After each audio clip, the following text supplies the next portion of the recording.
روشنی پھیل چکی تھی، ہم ٹیلے پر بیٹھے تھے۔ سانول نے ڈیرے میں جا کر بتا دیا تھا کہ وہاں پر کوئی بھی نہیں ہے۔ اب وہ ڈیرے پر ہی ایک چارپائی پر لیٹا ہوا تھا۔ مجھے جندوڈا، بکا راجستھانی اور دوسرے راجستھانی کا انتظار تھا کہ وہ کب ڈیرے پر آتے ہیں، لیکن روشنی پھیل جانے تک کوئی نہیں آیا تھا۔ مجھے یقین ہے کہ ان میں سے کوئی نہیں آئے گا، شعیب نے سوچتے ہوئے انداز میں کہا۔ تو چلو پھر اسی ڈیرے پر چلتے ہیں، میں نے کہا۔ چل یار، اب تو بھوک بھی بڑی لگ گئی، جہانگیر نے کہا۔ تو ہم ٹیلے سے اتر کر گاڑیوں تک جا پہنچے۔ کچھ دیر بعد ہم ڈیرے پر تھے۔ وہاں جاتے ہی عجیب سی بے چینی نے مجھے گھیر لیا تھا۔ وہ جو میرن شاہ خاندان کے لیے میرے اندر پھیلی ہوئی نفرت تھی، وہ اپنا احساس دلانے لگی تھی۔ بختاور کا بستی بہادر خان سے مسلسل رابطہ تھا۔ اس نے وہاں کہہ دیا کہ ہمارے لیے کھانا بھیج دیا جائے۔ زیادہ سے زیادہ 15 منٹ میں ہم تک کھانا پہنچ سکتا تھا۔ ہم ریت سے اٹے ہوئے تھے، اس لیے ساتھ میں کپڑے بھی منگوا لیے۔ چاچا سائیں نے کہلا بھیجا کہ تھوڑی دیر میں سب کچھ پہنچ جاتا ہے۔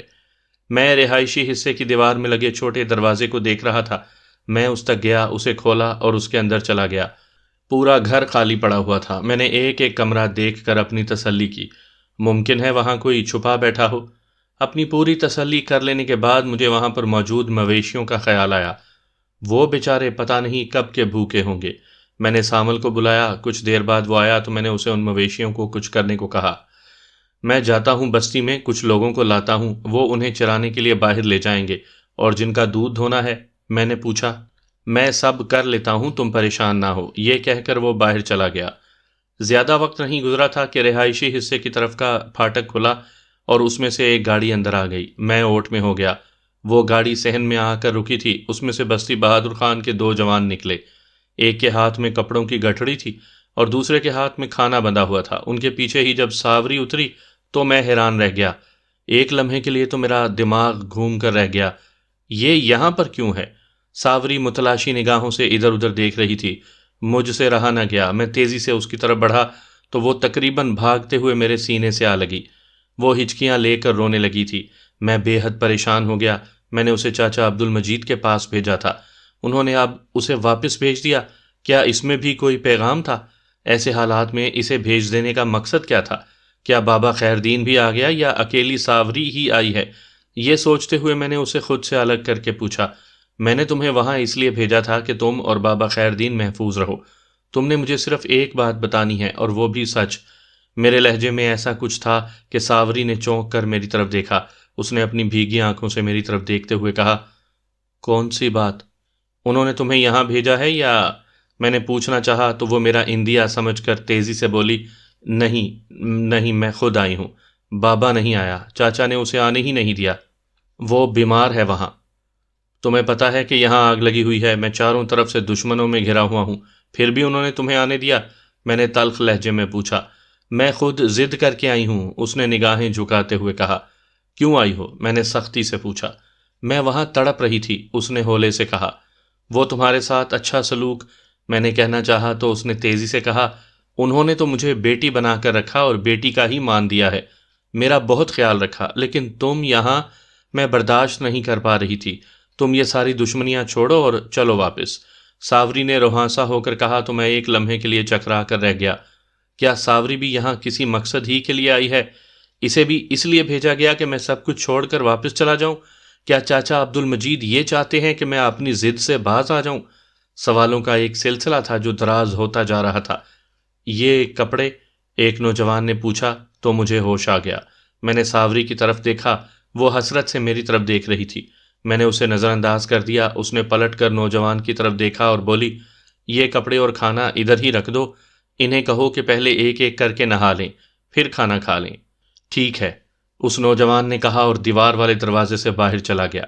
میں برآمدے میں پڑی ایک چارپائی پر بیٹھ گیا۔ ساوری نے میری طرف دیکھا بھی نہیں، وہ اپنے کاموں میں مصروف ہو گئی۔ ساوری ان چند دنوں ہی میں بے حد نکھر گئی تھی۔ سرخ گال، گلابی ہونٹ، بھاری پلکوں میں بھیگی آنکھیں، شفاف جلد، سلیقے سے سنوارے ہوئے گیسو، بھاری چوٹی اس کی کمر پر جھول رہی تھی۔ جدید تراش کا لباس اس کے بدن پر خوب جچ رہا تھا۔ میں اس میں کھو گیا تھا۔ مجھے وہ چھوٹی سی بچی یاد آنے لگی جو اپنی بھوچن میں بتاشے اور مکھانے چھپا کر میرے لیے لاتی تھی۔ کیا اس کے دل میں میرے لیے اب بھی محبت ہے؟ کیا وہ مجھے وہی علی سمجھ کر محبت کر رہی ہے یا کسی دوسرے کو؟ کیا میں اسے یاد ہوں گا؟ کیا اب بھی وہ میری محبت میں یہاں تک آ گئی ہے؟ یا میں اس سے آگے نہیں سوچ پایا۔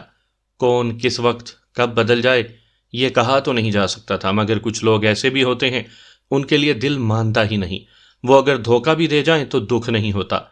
سب باری باری کھانا کھا چکے تو اس نے میرے سامنے کھانا لا رکھا، پھر خود میرے سامنے بیٹھتے ہوئے بولی، کھانا کھا لو اور پھر بات کرتے ہیں۔ میں نے کوئی جواب نہیں دیا، وہ میرے ساتھ بیٹھی خاموشی سے کھاتی رہی۔ میں اس کی طرف دیکھتا رہا، وہ میرے سامنے تھی اور مجھے یوں لگ رہا تھا جیسے قدرت نے تپتی ہوئی زمین پر بارش برسا دی ہو۔ میں نے سب کو سو جانے کے لیے کہا تو وہ سب رہائشی حصے میں آ کر سو گئے۔ ان کی نگرانی کے لیے دونوں نوجوان تھے، جبکہ میں اور ساوری برآمدے میں آ بیٹھے تھے۔ میں چارپائی پر بیٹھا تھا اور وہ موڑا ڈالے میرے سامنے بیٹھ گئی تھی۔ وہ خاموش تھی، جیسے کوئی بات کرنے کا سرا تلاش کرنا چاہتی ہو۔ ساوری، تم کیا چاہتی ہو؟ بتایا تو ہے، اس نے تیزی سے کہا، پھر لمحہ بھر خاموش رہ کر سکون سے بولی، ہو سکتا ہے پیروزہ کو یہاں لا کر مارنے کی تمہاری ضد پوری نہ ہو۔ میں سمجھا نہیں، میں نے پوچھا۔ دیکھو، میرن شاہ نے بہت پہلے جب بہاولپور میں اپنا بڑا سا گھر بنایا تھا، اس کے فوراً بعد اس نے لندن میں بھی اپنی جائیداد بنا لی تھی۔ اس کا خیال تھا کہ اس کے بچے وہاں جا کر پڑھیں گے، کیونکہ اس کی بیوی وہاں کی شہریت رکھتی ہے۔ میرن شاہ قتل کے بعد وہ اپنے بچوں اور اماں سین کو لے کر وہاں چلی گئی ہے۔ اسے ڈر تھا کہ تم انہیں بھی قتل نہ کر دو۔ مجھے ان سے کوئی لینا دینا نہیں تھا۔ میں نے کہنا چاہا تو وہ میری بات قطع کرتے ہوئے بولی، میں یہ اس لیے بتا رہی ہوں کہ پیروزہ بھی وہاں چلی جائے گی۔ اس نے کہا تو میرے اندر سنسنی پھیل گئی۔ مجھے یوں لگا جیسے وہ مجھ سے مزید دور ہو گئی ہو۔ میں نے بہت بڑی غلطی کی تھی کہ پیروزہ کو چھوڑ کر چودھری آصف کو پکڑ لیا تھا۔ روہی میں لا کر مارنے کے بجائے وہیں اسے ختم کر دیتا۔ تو کیا وہ چلی گئی ہے؟ میں نے مایوسی سے پوچھا۔ نہیں، وہ ابھی گئی نہیں ہے، وہ ابھی تک وہیں اپنے بہاولپور والے بنگلے ہی میں ہے، ساوری نے پرسکون لہجے میں کہا۔ اوہ، تو اس کا مطلب ہے کہ آج رات ہی، میں نے کہتے ہوئے بات ادھوری چھوڑ دی۔ میں بھی چاہتی ہوں کہ وہ قتل ہو جائے، ساوری نے ایک دم سے کہا، پھر تیزی سے بولی، مگر وہ اب ہاتھ آنے والی نہیں۔ ایک طرف تم کہہ رہی ہو کہ وہ بنگلے پر ہے اور پھر کہتی ہو کہ وہ ہاتھ آنے والی نہیں، تم مجھے الجھا کیوں رہی ہو؟ میں نے سختی سے کہا۔ بنگلے میں ہونے کا مطلب یہ نہیں کہ وہ وہیں رہتی ہے، یہ بھی جان لو کہ وہ تم سے خوف زدہ نہیں، اسے سردار نور حیات نے سہارا دیا ہوا ہے، اس نے بتایا۔ ہاں، یہ تو مجھے پتہ چل گیا ہے، میرے دشمن اس وقت اسی کے پاس ہو سکتے ہیں، یہ مجھے یقین ہے، میں نے کہا۔ نہیں، تمہیں یہاں الجھانے کے دو مقصد ہیں۔ پیروزہ کے ابھی تک کاغذات پورے نہ ہونے کی وجہ سے ویزا نہیں مل رہا، لیکن امکان ہے کہ وہ مل جائیں گے، تب تک وہ تمہیں یہاں الجھاتے رہیں گے۔ دوسرا مقصد یہ ہے کہ اگر اس دوران تم قتل ہو جاؤ تو پھر سارے معاملے ہی حل ہو جاتے ہیں، پھر اس نے کہیں نہیں جانا۔ اس نے مجھے تفصیل سے بتایا تو میں نے اس سے پوچھا، یہ ساری باتیں تمہیں کہاں سے پتہ چلی ہیں؟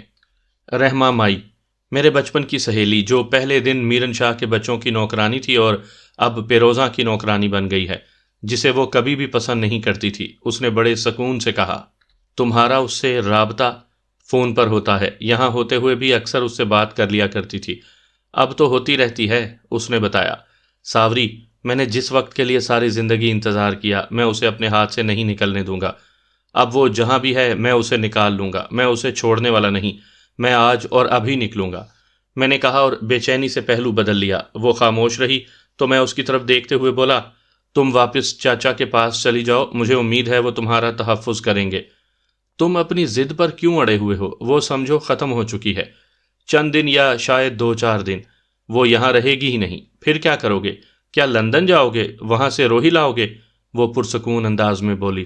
ساوری، کیا تم یہ سمجھتی ہو کہ یہ صرف میری ضد ہے؟ میں نے پوچھا۔ میں جانتی ہوں تم کون ہو، اس نے ہولے سے بڑی محبت سے کہا تو میں چونک گیا، پھر حیرت سے پوچھا، کس نے بتایا؟ جس دن تم پہلی بار یہاں آئے تھے، بابا نے اسی دن تمہیں پہچان لیا تھا، باقی چاچا عبد المجید نے مجھے بتا دیا، اس نے بھیگے ہوئے لہجے میں کہا۔ اور تم؟ کیا تم نے مجھے پہچانا؟ میں نے تجسس سے پوچھا۔ ہاں، اس دن مجھے شک ہوا جب پہلی بار تمہیں دیکھا، اور یقین اس دن ہوا جب میں نے تمہیں تھپڑ مارا تھا، اس نے کہا اور بھیگی پلکوں سے میری طرف دیکھا۔ میں اس کی طرف دیکھتا ہی رہ گیا، میں اندر سے بھر گیا تھا۔ ساوری، میں جو زندگی گزار رہا ہوں، مجھے نہیں پتا اگلے چند لمحے بھی ہیں میرے پاس کہ نہیں، اس لیے میں کوئی ایسی حسرت لے کر مرنا نہیں چاہتا جو میری دسترس میں بھی ہو اور میں اسے پوری نہ کر پاؤں۔ میں نے اسے کہہ تو دیا، لیکن مجھے اپنے الفاظ پر خود یقین نہیں تھا۔ مجھے خود احساس ہو گیا کہ میرے الفاظ ہی نہیں، میرا لہجہ بھی کھوکھلا ہے۔ وہ میری بات سن کر تھوڑی دیر تک خاموش رہی، پھر بڑے روحاں سے لہجے میں بولی، سب کچھ ہاتھ نہیں آتا علی، زندگی، مجھے یہ فلسفہ سمجھ نہیں آتا، میں سمجھوتا کر کے نہیں، دلیری سے مرنا چاہتا ہوں، مجھے ایسا کوئی سبق مت سمجھانا۔ میں نے سختی سے کہا اور اٹھ کر اسے سمجھاتے ہوئے بولا، ٹھیک ہے، ابھی تم جاؤ بستی، مجھے وقت ملا تو میں ملنے آ جاؤں گا، کوشش کرو کہ واپس چاچا عبد المجید کے پاس چلی جاؤ۔ میں اسے برآمدے میں بیٹھی چھوڑ کر ڈیرے کی طرف جانے لگا تو اس نے ہولے سے کہا، کیا تم چاہتے ہو کہ میں یہاں سے چلی جاؤں؟ اس نے نگاہیں بھر کے میری طرف دیکھا۔ شاید عورت کی ایسی ہی ادائیں مرد کو مار دیتی ہیں، وہ فیصلہ نہیں کر پاتا کہ اپنے دل کی سنے یا دماغ کی۔ میں چند لمحے چپ رہا، پھر بڑے پیار سے بولا، دیکھ ساوری، تم نہیں جانتی ہو کہ میں تم سے کتنی محبت کرتا ہوں، لیکن یہ تم جانتی ہو کہ تیرے اور میرے درمیان ایک ایسی نفرت زدہ اندیکھی دیوار ہے، جب تک میں وہ گرا نہیں سکا تب تک میں اپنی محبت کو پا نہیں سکتا۔ میں جانتی ہوں علی، تم جس کے لیے یہاں اتنی قتل و غارت گری میں الجھے ہوئے ہو، وہ تو، اس نے کہنا چاہا تو میں نے اس کے شانوں پر ہاتھ رکھتے ہوئے کہا، وہ جہاں بھی جائے گی میں اس کے پیچھے جاؤں گا، یہاں تک کہ اسے یا مجھے موت آ جائے۔ میں کہہ رہا تھا اور وہ میرے چہرے پر دیکھ رہی تھی۔ نہ جانے کتنے رنگ آ کر گزر گئے، میں جانتا تھا کہ اس کے من میں پتہ نہیں کیسے کیسے طوفان اٹھ رہے تھے، مگر وہ میری راہ نہیں روک سکتے تھے۔ ہمارے درمیان خاموشی آن ٹھہری تھی، ایک ایسا سناٹا جس میں سوچیں تک گونجنے لگتی ہیں۔ تمہارے پاس کتنا اسلحہ ہے؟ اس نے عجیب سے لہجے میں پوچھا۔ یہ کیا بات ہوئی؟ میں نے پوچھا، کیا تمہارے پاس اتنا اسلحہ ہے کہ ان سے لڑتے رہو؟ اس نے حتمی لہجے میں پوچھا۔ میرے پاس جتنا اسلحہ تھا میں لڑا ہوں، اور جتنا ہے اس سے لڑتا رہوں گا، میں نے کہا۔ پھر چونکتے ہوئے پوچھا، لیکن تم نے یہ سوال کیوں کیا؟ آؤ میرے ساتھ، اس نے کہا اور اماں سین کے کمرے کی طرف چل پڑی۔ میں چند لمحے کھڑا رہا اور پھر اس کے پیچھے چل پڑا۔ کمرے کے درمیان میں اماں سین کا نواڑی پلنگ پڑا ہوا تھا، ایک دو کرسیاں تھیں، لکڑی کے بڑے بڑے صندوق تھے یا پھر اس کے استعمال کی چیزیں تھیں۔ ساوری نے جاتے ہی ایک لکڑی کی الماری کھولی، اس کے اندر خانے بنے ہوئے تھے۔ اس نے اسے گھمایا تو وہاں ایک خلا پیدا ہو گیا۔ وہ مجھے اشارہ کر کے اندر کی جانب اتر گئی۔ میں سمجھ تو گیا تھا کہ نیچے تہہ خانہ ہو سکتا ہے، ایسا تہہ خانہ ہونا کوئی انوکھی یا نئی بات نہیں تھی، مگر میں ساوری کے پراسرار رویے کو دیکھ کر متجسس ہو گیا تھا۔ میں لاشعوری طور پر محتاط تھا، مگر ساوری کی بات ٹال نہیں سکتا تھا۔ میں بھی اس کے پیچھے سیڑھیاں اترنے لگا۔ میرے سامنے ایک کھلا سارا کمرہ تھا اور وہاں پڑا اسلحہ دیکھ کر میں حیران رہ گیا۔ بے ساختہ میرے منہ سے نکلا، یہ اتنا اسلحہ؟ ان اسلحہ بیچنے والوں کو اسلحہ چلانا نہیں آیا، ورنہ یہاں کے سب سے بڑے حاکم یہی ہوتے، ساوری نے عجیب سے لہجے میں کہا۔ میں سمجھا نہیں، میں نے پوچھا۔ میں بچپن سے دیکھ رہی ہوں، انہوں نے منشیات کے علاوہ اسلحہ بیچنے کا کام بھی کیا ہے، اور میرن شاہ اپنی موت تک کرتا رہا ہے۔ اس تہہ خانے کے اوپر سٹور ہے، وہ جان بوجھ کر بیکار چیزیں پھینکی ہوئی ہیں۔ یہ کہہ کر اس نے ایک کونے کی طرف اشارہ کرتے ہوئے کہا، وہ دیکھو، وہاں بھی سیڑھیاں اترتی ہیں۔ تھوڑا بہت مال یہاں سے جاتا تھا اور زیادہ مال وہاں سے، یہ مال رکھا بھی یہیں سے جاتا رہا ہے۔ اس نے کہا تو میں وہاں پڑے اسلحے کی جانب بڑھا۔ غیر ملکی گنے، پسٹل، بلٹس، دستی بم، راکٹ لانچر وغیرہ پڑے ہوئے تھے۔ میں سمجھ گیا کہ دونوں بہن بھائی کس طرح انسانی خون سے دولت بنانے کے چکر میں تھے۔ یہی ہے یا کسی دوسری جگہ بھی ہے؟ میں نے پوچھا۔ نہیں، یہی ہے، یہ کہہ کر وہ لمحہ بھر بعد حیرت بھرے لہجے میں بولی، کیا یہ تھوڑا ہے؟ نہیں، میرا یہ مطلب نہیں تھا، میں یہ جاننا چاہتا تھا کہ یہ مال اس نے گھر ہی میں رکھا ہوا ہے، کہیں دوسری جگہ ٹھکانہ نہیں بنایا؟ یہ کون سا ان کا گھر تھا؟ ان کی آدھی سے زیادہ زندگی شہر میں یا پھر دوسرے ملکوں میں گزری ہے۔ میرن شاہ نہ مرتا تو 1-2 برس بعد وہ لندن میں ہوتا، پھر یہاں اس کے کارندے ہی ہوتے، اس نے کہا۔ اچھا چل اوپر چلیں، میں نے کہا۔ کیوں، یہ تنہائی تمہیں بری لگتی ہے؟ اس نے طنزیہ لہجے میں کہا۔ اوپر بھی تنہائی ہی ہے، وہاں بیٹھ کر باتیں کرتے ہیں، میں نے پیار سے اس کا ہاتھ پکڑتے ہوئے کہا تو ایک ادا سے اس نے اپنے ہاتھ چھڑایا اور اوپر چلی گئی۔ اماں سین کے کمرے میں آ کر میں ایک کرسی پر بیٹھ گیا، وہ پلنگ پر نیم دراز ہو گئی۔ تبھی میں نے یوں ہی پوچھا، یہ تم نے مجھے اسلحہ دکھایا، کہیں کوئی نوٹ نہیں پڑے ان کے؟ پڑے ہوں گے، وہ میں نے ابھی دیکھے نہیں، اسلحے کی ضرورت تھی سو میں نے وہی دیکھا اور پھر تمہیں بتا دیا۔ تمہیں کیسے پتا مجھے اسلحے کی ضرورت ہے؟ میں نے خوشگوار لہجے میں پوچھا تو وہ سخت لہجے میں یوں بولی جیسے اس کے اندر کوئی کہیں نفرت پل رہی تھی، کیونکہ اب میں تمہارے ساتھ مل کر لڑنا چاہتی ہوں۔ میں تو اس لیے، میں نے کہنا چاہا تو وہ تڑپ کر بولی، چھوڑو پھر کبھی بات کریں گے۔ یہ کہتے ہوئے وہ اٹھی اس نے ایک صندوق کو دیکھا، اسے تالا لگا ہوا تھا۔ پھر دوسرے کو دیکھا، اسے بھی تالا تھا۔ وہ باہر گئی اور ہتھوڑا لے آئی۔ میں نے سبھی تالے توڑ دیے۔ ایک صندوق میں سے کافی ساری رقم ملی۔ میرے خیال میں یہ کافی ہے، ساوری کہتے ہوئے پلنگ پر بیٹھ گئی۔ کافی ہے، میں نے کہا۔ میں نے ابھی تلاشی نہیں لی، مزید بھی ملے گا کچھ نہ کچھ۔ لفظ اس کے منہ ہی میں تھے کہ باہر سے شعیب کی آواز آئی۔ اس نے مجھے پکارا تھا۔ میں نے جواباً اسے بلایا تو چند لمحے بعد وہ آ گیا۔ اس نے ساوری کو میرے پاس بیٹھے دیکھا تو پہلے جھجکا، پھر نروس ہوتا ہوا بولا، تم دکھائی نہیں دیتی تھے نا، تو میں نے آواز دے دی کہ کہاں ہو تم؟ چلتا ہوں، تم لگاؤ گپ شپ، میں خود تمہارے پاس آنے والا تھا، ایک بہت بڑی خوشخبری ہے۔ میں نے اس کے چہرے کی طرف دیکھتے ہوئے کہا، وہ کیا؟ اس نے پوچھا تو میں نے سامنے الماری کی جانب اشارہ کرتے ہوئے کہا، اسے کھولو اور نیچے جا کر دیکھو۔ میرے یوں کہنے پر اس نے حیرت سے میری جانب دیکھا، پھر الماری کھولی۔ میں اسے بتاتا رہا، وہ اندر چلا گیا۔ تھوڑی دیر بعد واپس آیا تو اس کے چہرے پر خوشگوار حیرت پھیلی ہوئی تھی۔ مجھے یہی ڈر تھا کہ ہمارے پاس سب کچھ بہت تھوڑا ہے، لیکن اب لڑکوں کو لگا کر اسلحہ بستی بہادر خان کے نوجوانوں کو دے دو، اپنی گاڑیاں بھر لو، اب جس کا جتنا دل چاہے ہمارے ساتھ کھیل لے۔ میں نے کہا تو کوئی جواب دیے بغیر وہ کمرے سے نکلتا چلا گیا۔ سامعین کرام، آپ سن رہے ہیں ایک دلچسپ اردو جاسوسی کہانی جس کا نام ہے اناگیر۔ یہ اس سلسلے کی قسط نمبر 43 ہے۔ مجھے امید ہے آپ کو میری یہ کاوش پسند آ رہی ہوگی۔ آپ نے اگر ابھی تک میرا چینل کہانی گھر سبسکرائب نہیں کیا تو ابھی میرے چینل کو سبسکرائب کر کے بیل نوٹیفیکیشن آن کر لیجئے تاکہ آنے والی ہر نئی کہانی کی اطلاع بر وقت آپ تک پہنچ سکے۔ دوپہر ڈھل چکی تھی۔ ساوری واپس بستی بہادر خان نہیں گئی تھی۔ بختاور خود اسلحہ لے کر گیا تھا، باقی سب جاگ گئے تھے اور وہ خوش تھے کہ انہیں اتنا اسلحہ مل گیا۔ تبھی جہانگیر نے کہا، ساوری بہن، اس خوشی کے موقع پر چائے ہی پلا دو، بیٹھو میں بناتی ہوں۔ اس نے اٹھتے ہوئے کہا، نہیں، ہم ڈیرے پر جا رہے ہیں، وہیں بھیج دینا۔ اس نے کہا اور سب ڈیرے پر چلے گئے۔ ساوری کچن میں چلی گئی، میں برآمدے میں بیٹھا رہا۔ وہیں بیٹھے اچانک مجھے ایک خیال آیا۔ میں نے اس پر تھوڑا غور کیا تو مجھے لگا کہ اگر کوشش کی جائے تو شاید ایسا ہو جائے۔ میں نے سیل فون نکالا اور زمان موہل کو فون کر دیا۔ حال احوال کے بعد میں نے پوچھا، کہاں ہو؟ ادھر گھر میں پڑا ہوں، وہ اکتائے ہوئے انداز میں بولا۔ تمہیں ہوا کیا ہے؟ خیر تو ہے؟ میں نے پوچھا۔ میں ٹھیک ہوں یار، کبھی جندوڈا سے یاری باشی تھی، اسے اب تک بھگتا رہا ہوں، میں تو عذاب میں آ گیا ہوں، اس نے تلخی سے کہا۔ ہوا کیا ہے؟ میں نے پوچھا۔ تمہیں یاد ہے جن لوگوں نے مجھ پر حملہ کیا تھا؟ میں تو مر ہی گیا تھا اگر تم نے مجھے نہ بچایا ہوتا، اس نے کہا۔ ہاں مجھے یاد ہے، میں نے کہا تو وہ بولا، تم نے پوچھا تھا انہوں نے کیوں حملہ کیا، تو میں نے کہا تھا پھر بتاؤں گا۔ ہاں تم نے بتایا نہیں تھا، میں نے اسے یاد دلایا۔ وہ اسی جندوڈا کی وجہ سے میرے ہاتھوں قتل ہو گیا تھا۔ ان حملہ آوروں کی ایک بہن تھی، جندوڈا اسے اٹھا کر لے گیا تھا، بس پھر وہ ہم دونوں کی وجہ سے مر گئی تھی، اس نے شرمندہ لہجے میں بتایا۔ مطلب وہ تم دونوں کی بغیرتی کی بھینٹ چڑھ گئی، بس ایسے ہی سمجھ لو، اس نے پھر شرمندہ لہجے میں کہا۔ اب کیا مسئلہ ہے؟ میں نے پوچھا۔ وہی، وہ دونوں مجھے مارنا چاہتے ہیں، وہ میری بستی بھی آ گئے تھے، میں ان سے بچ نہیں پا رہا، میرا گھر سے نکلنا محال ہو گیا ہے۔ یہاں کسی کو بتاتا ہوں تو میری اپنی ضلالت ہے، کیا منہ دکھاؤں گا کسی کو؟ جندوڈا سے کہہ رہا ہوں مجھے ان سے نجات دلواؤ، مگر وہ اپنی جان بچانے کے چکر میں ہے، میری بات ہی نہیں سن رہا، اس نے شرمندہ اور شکوے بھرے لہجے میں کہا۔ ہاں شاید اب وہ تمہاری مدد نہیں کر پائے گا، میں نے کہا۔ ہاں میں جانتا ہوں، میں نے اسے سمجھایا بھی تھا کہ تمہارے سامنے مت آئے، مگر وہ سمجھا ہی نہیں، اس نے کہا۔ کیا اس نے تمہیں میرے بارے میں نہیں بتایا؟ میں نے پوچھا۔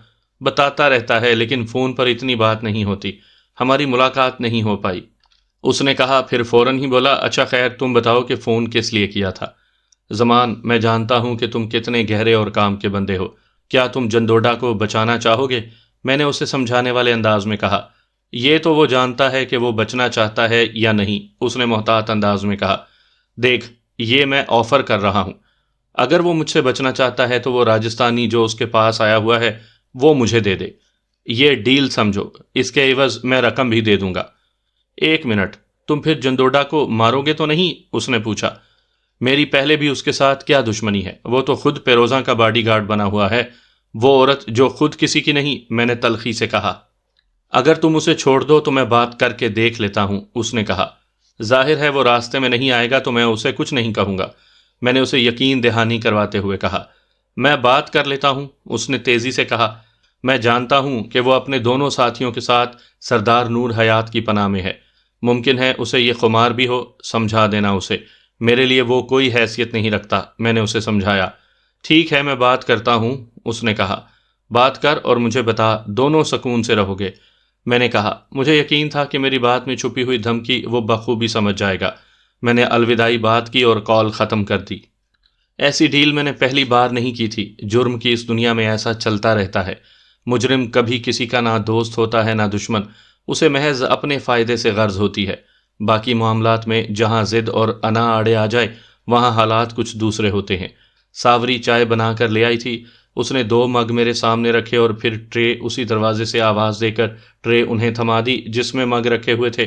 وہ میرے پاس آ کر بیٹھ گئی تو میں نے سپ لیتے ہوئے کہا، کیا یہ سوچا جا سکتا تھا کہ دشمن کے گھر میں بیٹھ کر یوں عیاشی کی جائے؟ ایسا ہو گیا ہے نا، اس نے ایک ادا سے کہا۔ ہاں ہو تو گیا ہے، میں نے کہا۔ اس سے پہلے کہ میں کوئی بات کرتا چاچا سائیں کا فون آ گیا۔ میں نے کال ریسیو کرتے ہوئے پوچھا، چاچا سائیں خیریت تو ہے نا؟ او ہاں یار، خیریت ہی ہے۔ بستی کے نوجوان تیرے تحفے پر بہت خوش ہیں۔ ایک بار تو فائرنگ سے ساری بستی ہلا دی۔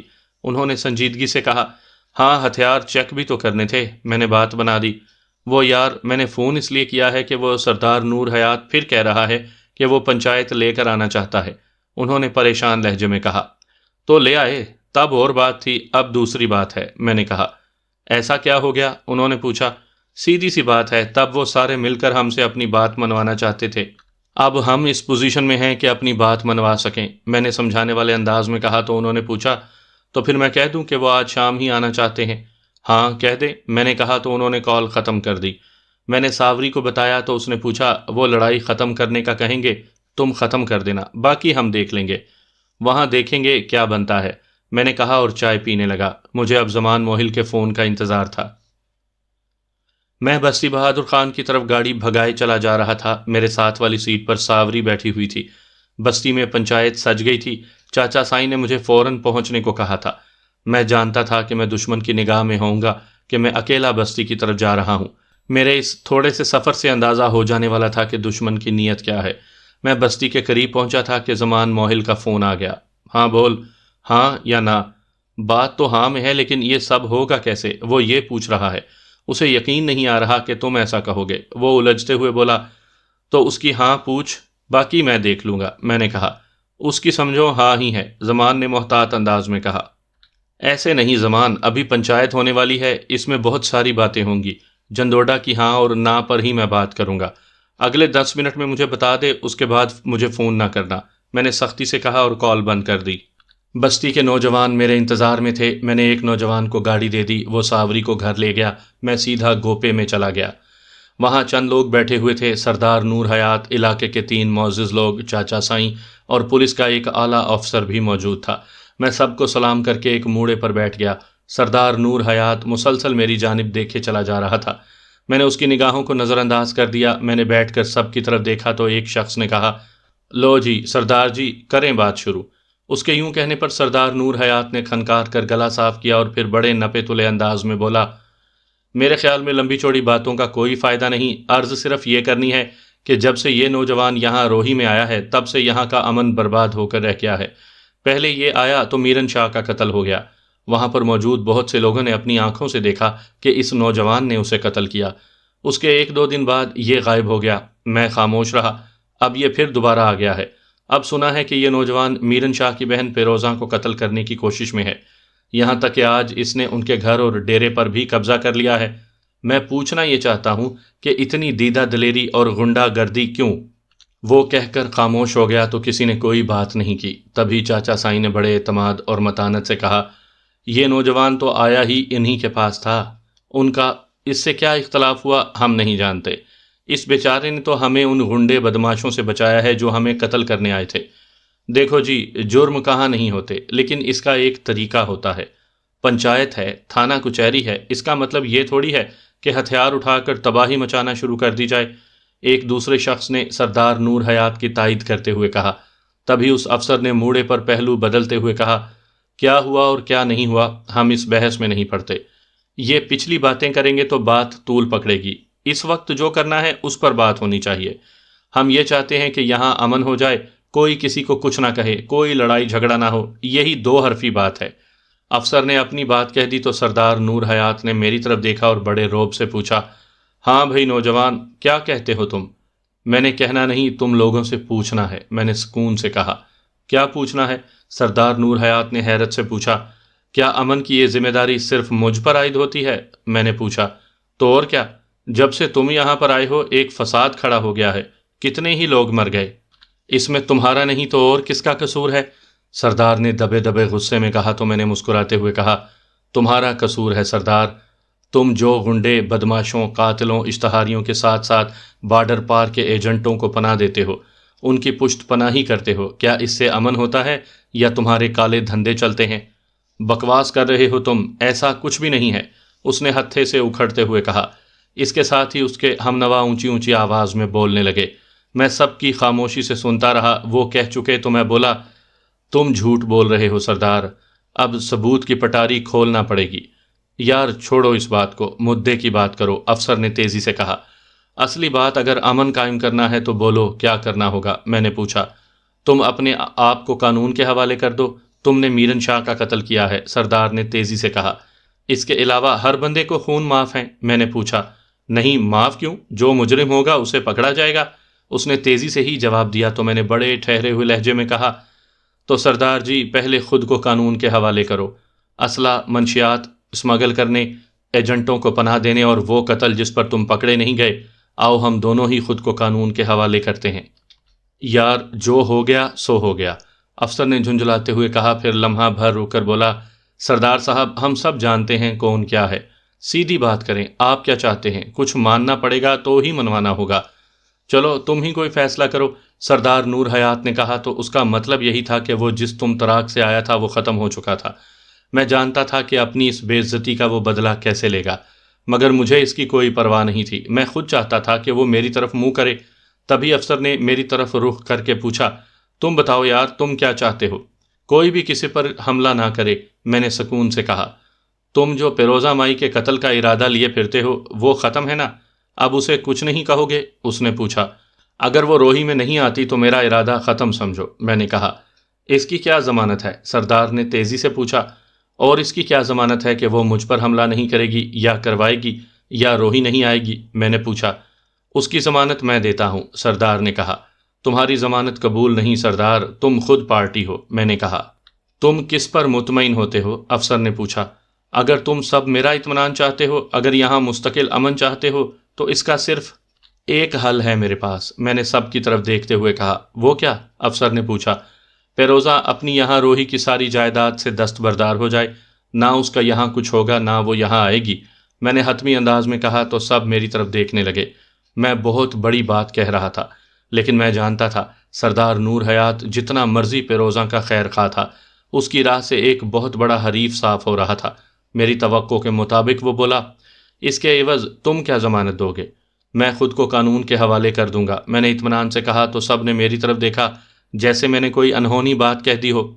ڈن ہو گیا، افسر نے بھی حتمی انداز میں کہا۔ لیکن یہ تو پوچھو وہ دستبردار ہوگی کیسے؟ ایک شخص نے پوچھا۔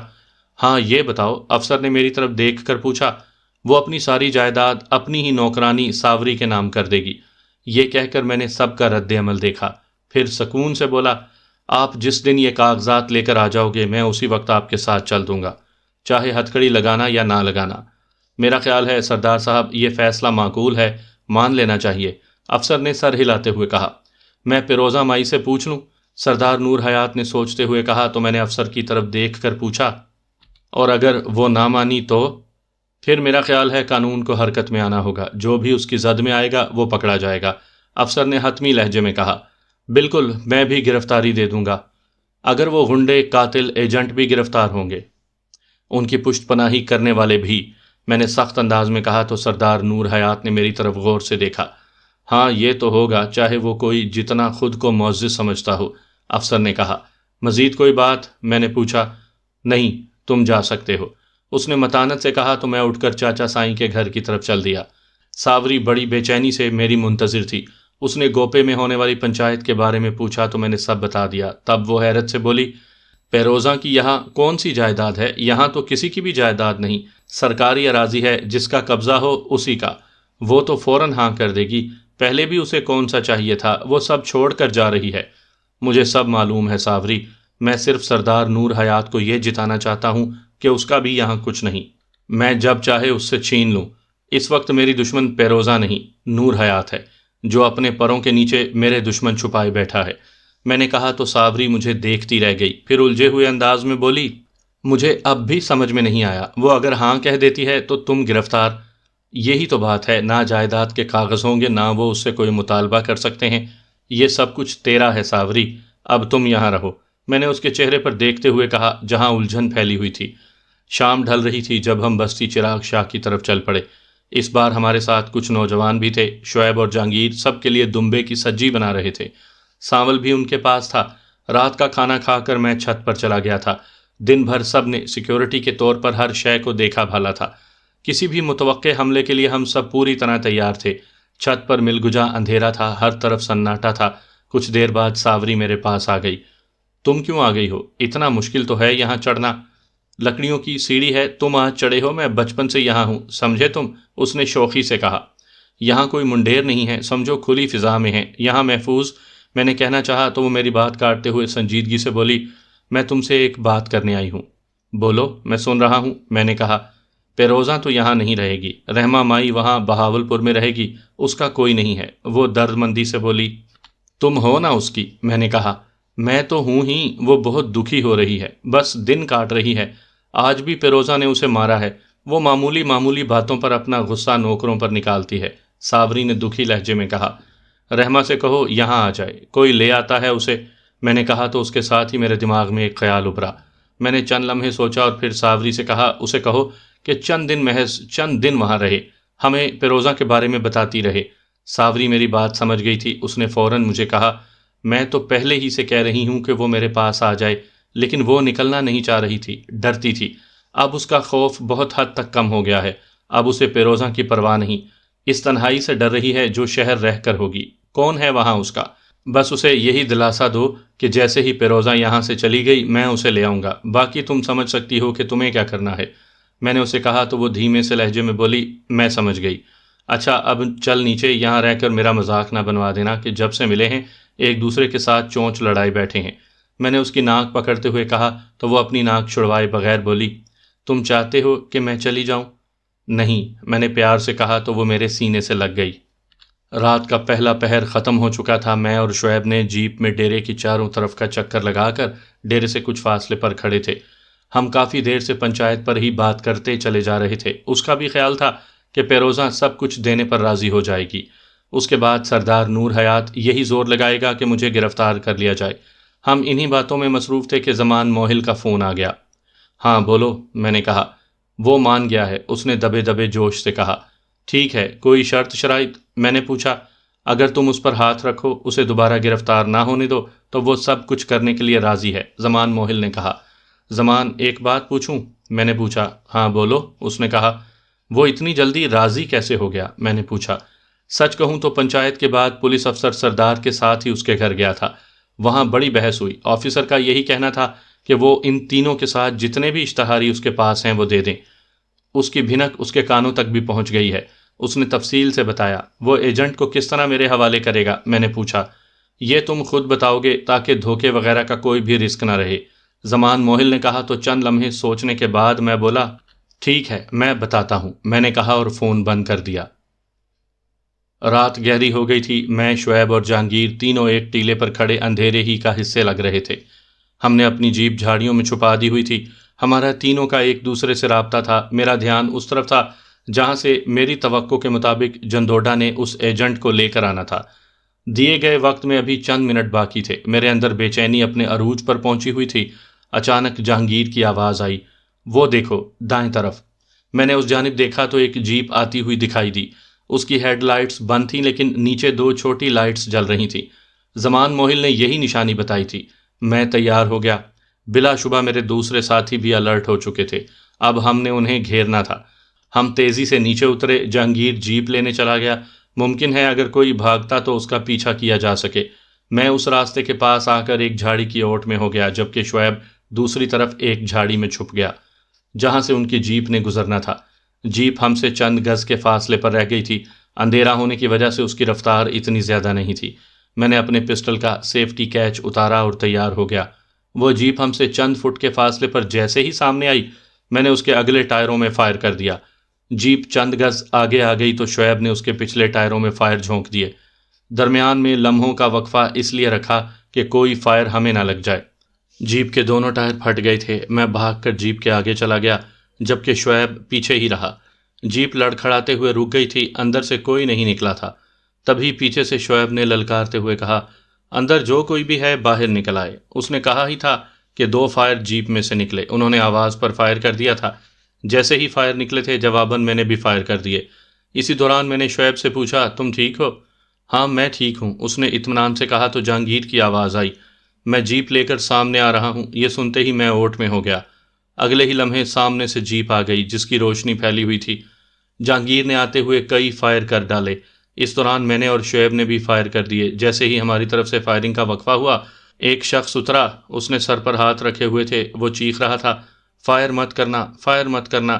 میں اس کی آواز پہچان گیا تھا، وہ جندوڈا تھا۔ اور کتنے لوگ ہیں تیرے ساتھ؟ میں نے اونچی آواز میں پوچھا۔ ہم 3 آدمی ہیں، ہمیں مارنا مت، اس نے تیزی سے کہا۔ ٹھیک ہے، سب باہر آ جاؤ، میں نے کہا اور اپنی جگہ چھوڑ کر ہٹ گیا۔ میرے کہنے کے 2 منٹ کے بعد تک کوئی باہر نہیں نکلا۔ مجھے شک ہونے لگا تھا۔ میں اس آپشن پر سوچنے لگا کہ سامنے سے کچھ نہ کچھ ہونے والا ہے۔ میں جانتا تھا کہ سامنے جو شخص ہے وہ کوئی عام آدمی نہیں تھا۔ تبھی میری نگاہ جیپ کے تباہ ٹائر کے عقب میں پڑی۔ کوئی رینگ کر وہاں سے اتر رہا تھا۔ وہاں چونکہ ہلکی سی روشنی تھی اس لیے فوری طور پر پتہ نہیں چل رہا تھا۔ میں نے دل ہی دل میں اس کی کوشش کی داد دی۔ میں نے شعیب کو اس رینگتے ہوئے شخص کے بارے میں بتایا۔ تبھی اس نے کہا، جیسے ہی وہ باہر نکلے اسے پکڑ لو، میں جیپ کے قریب جا رہا ہوں۔ میں اس رینگتے ہوئے شخص کو دیکھ رہا تھا، وہ اب پوری طرح نکل چکا تھا۔ اگلے ہی لمحے وہ رینگتا ہوا اندھیرے میں جا رہا تھا کہ میں نے چند گز کا فاصلہ انتہائی سرعت سے عبور کیا اور اس پر جا پڑا۔ وہ میری آمد کا احساس کر چکا تھا۔ وہ ریت پر لیٹا ہوا پلٹا اور اس نے پسٹل سیدھا کر لیا۔ تبھی تک میں اس پر جا پڑا تھا۔ اس نے فائر کر دیا تھا جو ہوا میں کہیں گم ہو چکا تھا۔ میرے ایک ہاتھ میں پسٹل تھا۔ میں نے نال اس کے ماتھے پر رکھتے ہوئے کہا، بس اب نہیں۔ یہ کہتے ہوئے میں نے اس کے ہاتھ سے پسٹل پکڑ لیا۔ اسی دوران شعیب جیپ کے نزدیک پہنچ کر اندر بیٹھے ہوئے شخص کو باہر نکال چکا تھا۔ اس کی آواز گونج رہی تھی، چلو اگر کوئی گڑبڑ کی نہ تو۔ چند لمحوں بعد وہ اسے روشنی کے سامنے لے آیا۔ میں بکا راجستھانی کو پہچان گیا تھا۔ میں نے بھی نیچے پڑے ہوئے شخص کو اٹھایا اور روشنی میں لے آیا۔ وہیں قریب ہی جندوڈا کھڑا تھا۔ ایسے میں جہانگیر بھاگتا ہوا آیا۔ اس نے باری باری دونوں کو باندھا، انہیں گھسیٹ کر اپنی جیپ میں ڈالنے لگا۔ جندوڈا میرے سامنے کھڑا تھا۔ میں نے تصدیق کے لیے پوچھا، تم ہو جندوڈا؟ ہاں میں ہوں، اس نے مختصر کہا۔ تو میں نے اپنی جیکٹ کی جیب سے 2 گڈیاں بڑے نوٹوں کی نکالی اور اس کی طرف بڑھا کر کہا، چند دن کے لیے یہاں سے غائب ہو جاؤ۔ کوئی بھی رابطہ کرے تو یہی کہنا کہ تم بھاگنے میں کامیاب ہو گئے تھے۔ ٹھیک ہے، اس نے کہا اور سر جھکا کر ایک جانب اندھیرے کی طرف بڑھ گیا۔ میں اس پر اعتبار نہیں کر سکتا تھا اس لیے فوراً ہی وہاں سے ہٹ گیا۔ میں فوراً پلٹا اور اپنی جیپ میں جا کر بیٹھ گیا۔ جہانگیر نے جیپ بڑھا دی۔ ہم ڈیرے پر پہنچ گئے تھے۔ وہ دونوں بندھے ہوئے میرے سامنے کچے فرش پر بیٹھے ہوئے تھے۔ میں نے بکا راجستھانی کی طرف اشارہ کر کے کہا، تم تو میرے خواہ ہی دشمن بن گئے ہو، اور تیرا باپ وہ بھی مجھے مارنے کا خواہش مند تھا، پر سلام ہے اس راجستھانی عورت کو جس نے اپنے اصول کی خاطر مجھے تمہارے باپ کو نہیں دیا۔ میں سمجھتا ہوں کہ تیرے اور تیرے باپ کا قصور نہیں، تم دونوں کے جینیٹک میں ہی کوئی مسئلہ ہے۔ ہم اگر دشمنی کرتے ہیں تو پوری کرتے ہیں، اس نے کہا۔ چل وقت ضائع نہ کر، اپنی آخری خواہش بتا، میں نے سرد لہجے میں کہا۔ میں اپنے دشمن کا یہ بھی احسان نہیں لینا چاہتا، اس نے کہا تو میں مسکراتے ہوئے بولا، لگتا ہے تم ہندی فلمیں زیادہ ہی دیکھتے ہو، تمہارا ڈائلاگ اچھا ہے مگر مجھے اس میں کوئی حقیقت نہیں لگتی۔ تمہاری بھول ہے، اس نے کہا تو میں نے اس کا ہاتھ پکڑا اور اس کی ہتھیلی کو اپنے ہاتھ میں لیا اور پھر ایک جھٹکا دے دیا۔ اس کی انگلیاں ٹوٹ گئی تھیں، اس کے منہ سے چیخ بلند ہوئی، وہ تڑپ کر لوٹ پوٹ ہونے لگا۔ وہ تکلیف برداشت نہیں کر پا رہا تھا۔ میں نے آگے بڑھ کر اس کا دوسرا ہاتھ پکڑا۔ وہ چیخنے لگا، نہیں مجھے مت مارو، اپنے باپ سے بات کرو گے؟ میں نے پوچھا۔ اس حالت میں نہیں، اس نے کہا تو میں نے اس کی جیب سے اس کا سیل فون نکال لیا، پھر اس کے سامنے بیٹھ کر پوچھا، بتا تیرے باپ کا نمبر کیا ہے؟ چھوڑ دے، نہ کر، اس نے چیختے ہوئے کہا تو میں نے گھما کر ایک تھپڑ اس کے منہ پر مارا۔ تمہیں کیا لگتا ہے میں وہ نمبر نکال نہیں پاؤں گا؟ میں نے کہا اور نمبر دیکھنے لگا۔ ایک جگہ باپو لکھا ہوا تھا، وہ نمبر بھی بارڈر پار کا تھا۔ میں نے کال ملا دی۔ وہ دوسرا میری جانب دیکھ رہا تھا، بلا شبہ وہ مجھے سمجھ رہا تھا۔ کال مل گئی تھی، میں نے اسپیکر آن کر دیا۔ بول۔ ارے بولتا کیوں نہیں، اس کا باپ چیخ رہا تھا۔ بکا راجستھانی نے اپنی آواز دبا لی تھی۔ تبھی میں نے کہا، تیرا بیٹا تم سے خود بات نہیں کرنا چاہتا۔ تم کون ہو؟ اس نے حیرت سے پوچھا۔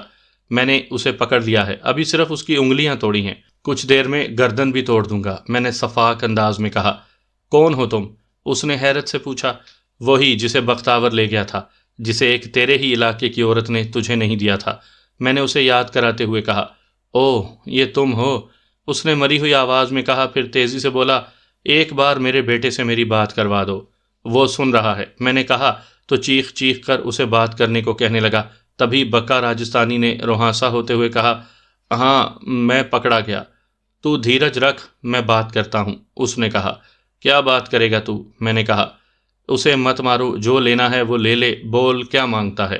میں وہ تمہیں دوں گا، اس نے پوچھا۔